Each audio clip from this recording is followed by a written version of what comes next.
INOX Wind Energy wants to pay their shareholders. Inox Wind Energy कोई share है, company है, वो अपने शेयर होल्डर्स को पे करना चाहती है, डिविडेंड पे करना चाहती है ₹2 पर share. They are going to use electronic clearing service. वो इसके लिए इलेक्ट्रॉनिक क्लियरिंग सर्विस यानी कि ईसीएस का इस्तेमाल करना चाहते हैं। हमें एप्रोप्रिएट आंसर को सिलेक्ट करना है, तो वो कौन से सर्विस का इस्तेमाल करेंगे? Let's have a look at it. They are saying they will be using the ECS credit और they will be using the ECS debit. Third one says dividend cannot be paid using the ECS service, or option D, that is none of the above. So which of the following will be the right answer in this regard? देखो ECS क्या रहता है? This is electronic clearing service. Electronic clearing service. जब एक single receiver हो from the large number of customers, that is ECS credit is used, and ECS debit जब single particular account is debited against the several accounts, ठीक है, तो उसको कहते हैं ECS पर्टिकुलर क्या कहते हैं? Banks are credited, member banks are credited over the, that is called ECS debit. ठीक है, तो उसको कहते हैं ईसीएस डेबिट कहते हैं। तो इस केस में हमें क्या केस चाहिए? वी वांट कि एक सिंगल अकाउंट डेबिट होगा, कंपनी का अकाउंट डेबिट होगा, ठीक है, एंड फर्दर सेवरल अकाउंट्स होंगे वो क्रेडिट होंगे। तो ईसीएस डेबिट जो है वो हम यहां पर इस्तेमाल करेंगे, राइट। तो ऑप्शन बी जो है that will be the right answer. Option B जो है यहां पर that is a right answer for this case. Is that clear? ये चीज क्लियर हो गया। चलिए अभी हम चलते हैं नेक्स्ट क्वेश्चन की तरफ। It says cheque truncation system was introduced in February 2008। It is being operated on grid basis. Grid basis के ऊपर ये ऑपरेट होता है। There are 2 centres, Bhiwani and Ambala, falling under the same grid. तो एक ही ग्रिड के अंदर ये दोनों आपके पास सेंटर्स आते हैं। तो आंसर हमने करना है अकॉर्डिंगली। देखते हैं यहाँ पर, all cheques drawn on bank branches falling in the grid jurisdiction will be cleared as local checks on T+2 days basis. All checks drawn on the bank's branches following the grid jurisdiction will be cleared as local checks on T+1 basis. All checks drawn on bank branches following the grid jurisdiction will be cleared as on local checks on T+0 days basis. And for the checks clearing depends upon the status of the checks, that's whether they are CTS or non-CTS checks. Which of the following would be the right answer in this regard? Which of the following is right in this regard? देखो CTS क्या होता है? Check truncation system होता है। अगर हम CTS के different features की बात करें तो उसके केस में फिजिकल जो मूवमेंट होती है चेक की वो नहीं होती है, इलेक्ट्रॉनिक इमेज ट्रांसमिट होती है। एंड फर्दर सिर्फ और सिर्फ जो इमेज बैंक्स अवेलेबल है उसमें, जो भी मेंबर बैंक्स अवेलेबल हैं, क्लियरिंग हाउस अवेलेबल है, सिर्फ वही चेक ट्रंकेशन का प्रोसेस कर सकते हैं और कोई नहीं कर सकता है, राइट। तो इलेक्ट्रॉनिक इमेज ट्रांसमिट होती है, फिजिकल चेक जो होता है वो यहां पर उसकी जो कम्युनिकेशन होती है रुक जाती है, वो नहीं जाता आगे, ठीक है। एंड ट्रंकेशन जो होती है वो क्लियरिंग साइकिल के दौरान ही होती है ताकि जो टाइम लग रहा है रियलाइजेशन को चेक के वो कम हो पाए। एंड पेपर चेक जो होता है उसको बैंक अपनी कस्टडी में रख लेता है, और साथ के साथ जो in addition particularly digital signature होते हैं ट्रंकेटिंग चेक के, क्लियरिंग हाउस के, वो इलेक्ट्रॉनिक इमेज के ऊपर होते हैं, देखो ट्रंकेटिंग बैंक तो करता है, लेकिन जो क्लियरिंग हाउस बैंक होता है वो पर्टिकुलरली उसके ऊपर साइन करता है कि नहीं करता वो ऑप्शनल चीज है, right. So these are the main characteristics of the CTS over there. तो अगर हम बात करते हैं रिलेटेड की इनकी क्लियरिंग कब होगी, उसके बारे में देखते हैं कि सीटीएस जो तो सेम ग्रिड के ऊपर होते हैं, जो सीटीएस सेम ग्रिड के ऊपर ऑपरेट होते हैं उनकी क्लियरिंग जो होती है T+1 बेसिस पर होती है। तो सभी के सभी चेक जो होते हैं वो T+1 बेसिस पर होंगे कि नहीं होंगे? नहीं होंगे। क्यों नहीं होंगे? क्योंकि सिंपल सा फैक्ट है कि चेक क्लियरिंग जो होती है वो सीटीएस या नॉन सीटीएस के ऊपर डिपेंड करती है। आप देखो कई चेक जो थे वो सीटीएस भी हो सकते हैं, नॉन सीटीएस भी हो सकते हैं। तो क्लियरिंग सभी के सभी चाहे सेम ग्रेड में हो भी, ये जरूरी तो ना कि सेम डे पर हो जाएंगे, क्लियर हो जाएंगे। तो यहां पर क्या रूल बनाया गया? रिजर्व बैंक ऑफ इंडिया ने डिसाइड किया कि जो कोई भी आपके नॉन सीटीएस चेक है वो पर्टिकुलरली क्या होंगे, उनके लिए उनको इमेज बेस्ड क्लियरिंग के लिए भेजा जाएगा, ठीक है। तो इमेज बेस्ड क्लियरिंग के लिए तो भेजते होंगे, लेकिन क्या वो सेम डे क्लियर हो जाएगा? नहीं होगा। सो आरबीआई ने 2014 में एक चीज को डिसाइड किया था कि ये हर एक मंडे को भेजे जाएंगे, एंड फर्दर अगर उस दिन पब्लिक हॉलिडे तो प्रीवियस वर्किंग डे को वो चेक जो है वो क्लियरिंग के लिए भेजे जाएंगे। Is it clear? तो बेसिकली डिपेंड करता है कि वो सीटीएस चेक है कि नॉन सीटीएस चेक है। So option D will be the right answer.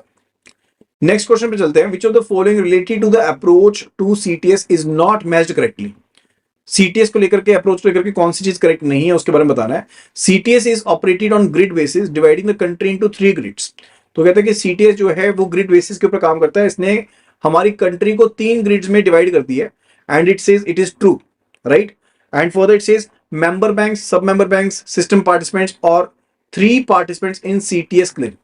तो ये कहते हैं कि ये जो है 3 मेंबर बैंक्स हो गए एंड सब मेंबर बैंक्स हो गए एंड सिस्टम पार्टिसिपेंट्स हो गए, ये 3 पार्टिसिपेंट है सीटीएस क्लियरिंग में, ये कह रहे हैं फॉल्स है। Clearing house need to transmit the clearing files to the banks through clearing house interfaces, false है।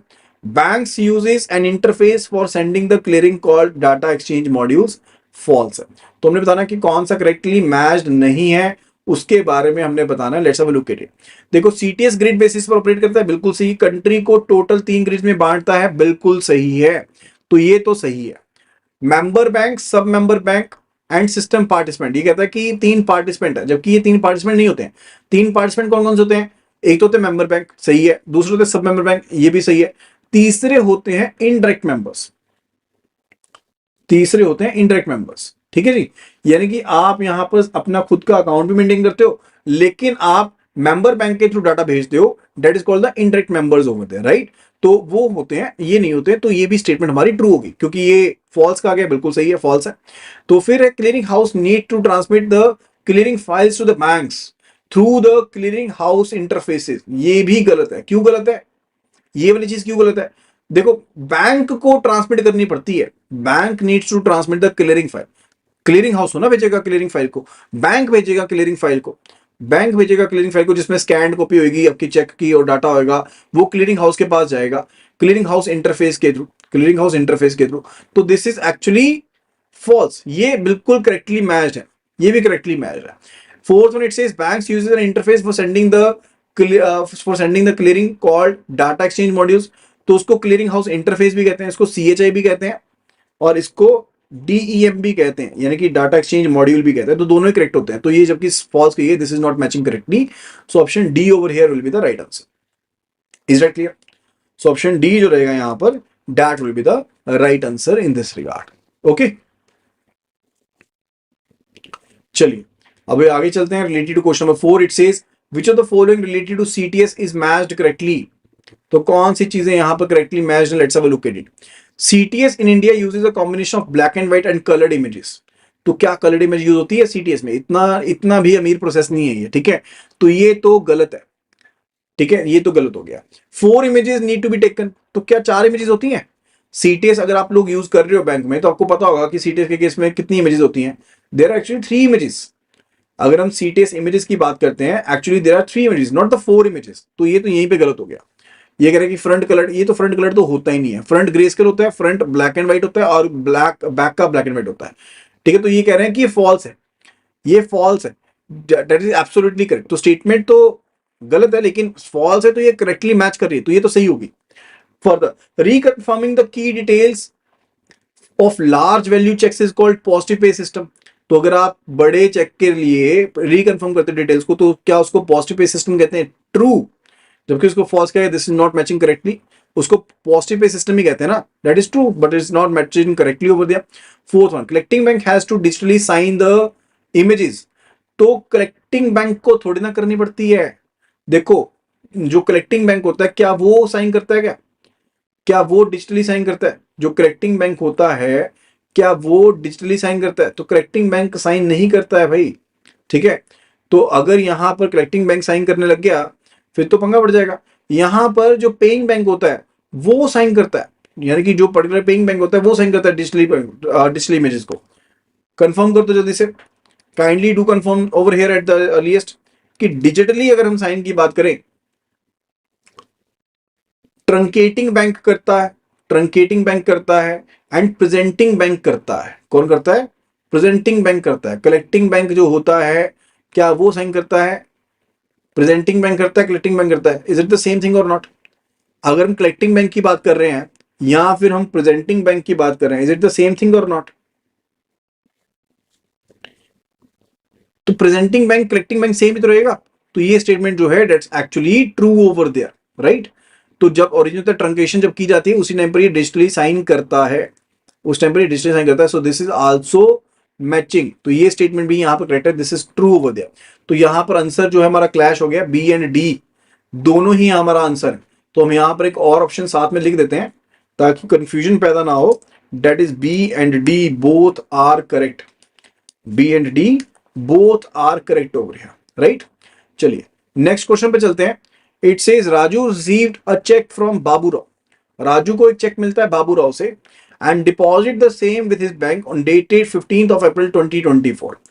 इंस्ट्रूमेंट क्लियर नहीं हुआ 5th of April तक, 5th of April तक इंस्ट्रूमेंट क्लियर नहीं हुआ and on 6th of April the bank notified Raju that the instrument was lost in transit. तो 6 अप्रैल को bank बताता है राजू को कि जो इंस्ट्रूमेंट था वो गुम हो गया ट्रांजिट में, ठीक है। विच of the following is not correct in this regard. तो इस रिगार्ड में कौन सी चीज करेक्ट नहीं है, इस रिगार्ड में कौन सी जो चीज है that's actually not correct in this regard. The delay at the bank, the delay is at the bank side and not justified because they must be immediately informing the account holder। तो ये तो बिल्कुल सही है, साथ के साथ account holder को बताना चाहिए था why they did it। तो this is actually not justified. तुमने बताना कौन सा करेक्ट नहीं है, तो सही है, ये वाली तो सही है, ठीक है। The honours of such loss lies with the account holder. अब अकाउंट होल्डर की थोड़ा गलती है, उसने थोड़ा घुमाया, तो अकाउंट होल्डर की गलती नहीं है, ये तो गलत हो गया, right. And further the collecting bank should reimburse the account holder related expenses for obtaining the duplicate instrument and also the interest for the delayed period must be paid। this is also correct over there, this is also correct over there, ठीक है। तो उनको reimburse करना चाहिए।